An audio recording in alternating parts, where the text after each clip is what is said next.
At OMIA, we are on a journey towards zero accidents, both at work and at home. To achieve this goal, we need to actively care for one another. My name is Miles Kranz. I work at OMIA here as a packaging maintenance lead, and I was injured on the job. It was first thing in the morning. I came into work and was told that we weren't getting product to a rail car. It was very cold over the previous night, and I already knew what was wrong. There was a frozen slurry pipe coming from the tank to the filtering system that feeds the rail car. So I locked everything out, tagged everything out, verified that all the pumps were de-energized, opened the correct drain valves, and locked out the valves that I knew it needed to be closed during the process. I took the clamps off, I pulled a 90-degree fitting out. It was frozen solid. I set that aside. There was a vertical pipe that went down through the pipe bridge and a horizontal pipe that went up the pipe bridge to feed the rail car.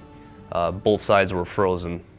So I turned the steam line on. I had a 3/4-inch steam hose, and I was using the steam to thaw the frozen portions of the pipe by feeding the hose into the exposed ends.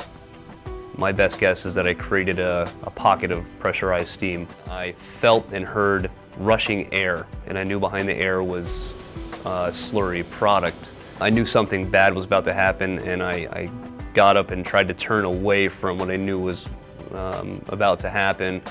I put my arms up in front of my face. I felt product hit my arms, and it took my hard hat right off my head, took my safety glasses off and everything. I looked down at my arm. I saw the skin hanging off my arm. I knew that I'd been burned and I needed to get to the hospital.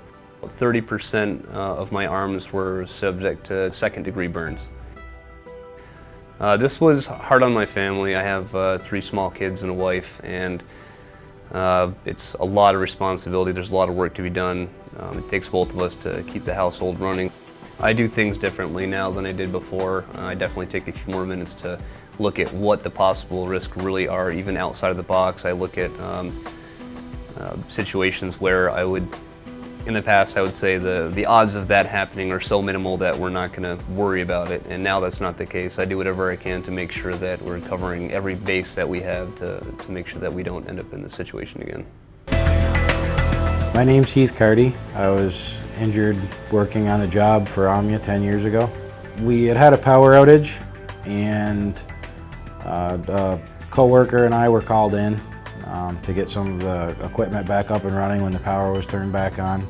There was a certain piece of equipment on one of our spray dryers that was plugged up, and we just went up, did our lockout procedure like we always did, and part of unplugging it was disconnecting the feed line. The chamber that the equipment sits in was still very hot, so there's slurry inside of this feed pipe that was essentially boiling. When I popped the fitting loose, the slurry exploded on me, so it was both of my arms up to almost shoulder level, and my neck, my face, it went up through my hard hat and down the back of my neck and got some of the back of my neck and my upper back. I realized then that I was in more trouble than I thought, and I knew that I had to go to the hospital, and they told me that I had to have surgery. It did have an impact on my family when it happened. I wasn't able to do anything that I could normally do for about a month, really.